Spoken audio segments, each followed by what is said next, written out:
বাম জামানায় জনকল্যাণে পৌর নিগমের একাধিক প্রকল্প বাস্তবায়িত হয়েছিল, কিন্তু বিজেপি জামানায় ঠিক এর বিপরীত। পরিষেবার নামগন্ধ নেই, উল্টো পুনর্বাসনের ব্যবস্থা না করেই উচ্ছেদ অভিযান চালানো হচ্ছে। বক্তা প্রাক্তন নগর উন্নয়ন মন্ত্রী মানিক দে। পুর নিগম এলাকায় বিকল্প ব্যবস্থা না করে উচ্ছেদ অভিযান। বেহাল রাস্তা সহ ড্রেন, নিগম এলাকায় পর্যাপ্ত পরিমাণে দূষণমুক্ত পানীয় জল সরবরাহ সহ বিভিন্ন দাবিতে সরব বামেরা। বৃহস্পতিবার সংশ্লিষ্ট দাবিতে আগরতলা পৌর নিগমে ডেপুটেশন প্রদান করে সিপিএম পশ্চিম ত্রিপুরা জেলা কমিটি। এদিন বামেদের মিছিল শহরের বিভিন্ন পথ পরিক্রমা করে পৌর নিগম কার্যালয়ের সামনে এসে জমায়েত হয়। মিছিলের নেতৃত্বে ছিলেন প্রাক্তন বাম নগর উন্নয়ন মন্ত্রী মানিক দে, প্রাক্তন বিধায়ক রতন দাস, প্রাক্তন সাংসদ শঙ্কর প্রসাদ দত্ত।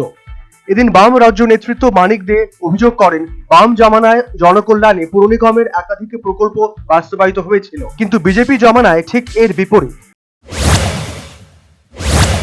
গঠিত হওয়ার পর আগরতলা শহরের উন্নতি হয়েছিল, এটা কেউ অস্বীকার করবে না নাগরিকরা। এখন বিজেপি সরকার 2018 সালে ক্ষমতা আসার পর থেকে পর্যায়ক্রমে আগরতলা শহরের উপর মানুষের উপরে ট্যাক্সের বোঝা চাপিয়ে দিচ্ছে। জল কর থেকে, সম্পদ কর থেকে, কোনো কর, কোনো ফি প্রায় কোনোটার ক্ষেত্রে 100 গুণ পর্যন্ত বাড়িয়েছে। পরিষেবা কিচ্ছু নেই, মানুষের জঞ্জাল ছাপাই হয় না, নিষ্কাশনী ব্যবস্থা অবহেলিত, সামান্য বৃষ্টিতে জলে শহর ডুবে যায়। সেই সাথে এই বাম নেতার অভিযোগ, পৌর নিগম এলাকায় পরিষেবার নামগন্ধ নেই, উল্টো পুনর্বাসনের ব্যবস্থা না করেই উচ্ছেদ অভিযান চালানো হচ্ছে, যা সম্পূর্ণ আইন বিরোধী। সঙ্গে যুক্ত হয়েছে একটা ক্ষমতা বহিঃপ্রকাশ, ক্ষমতা সাংঘাতিক ক্ষমতাবান হয়ে গেছেন। কথায় কথায় বুলডোজার চালিয়ে দেওয়া, ভেঙে দেওয়া, তছনছ করে দেওয়া এবং তার সঙ্গে উচ্ছেদ করা।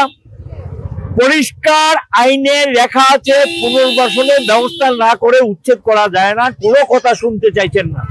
সবকিছুকে নস্যাৎ করে গায়ের জোরে উচ্ছেদ অভিযান চালিয়ে যাচ্ছেন।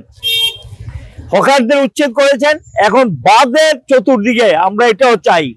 আমাদের সঙ্গে একটা প্রকল্প ছিল, আমরা এখন যেটা লাইট হাউস বলছি, এই জায়গাটা ছিল তাদের জন্য। এখানে আমরা মাল্টি স্টোরি বিল্ডিং করে তাদেরকে জায়গা করে দেব, আর কাটাখালটাকে উন্নত করব এবং হাওড়া নদীর বাঁধটাকে উন্নত করব, করলেন না।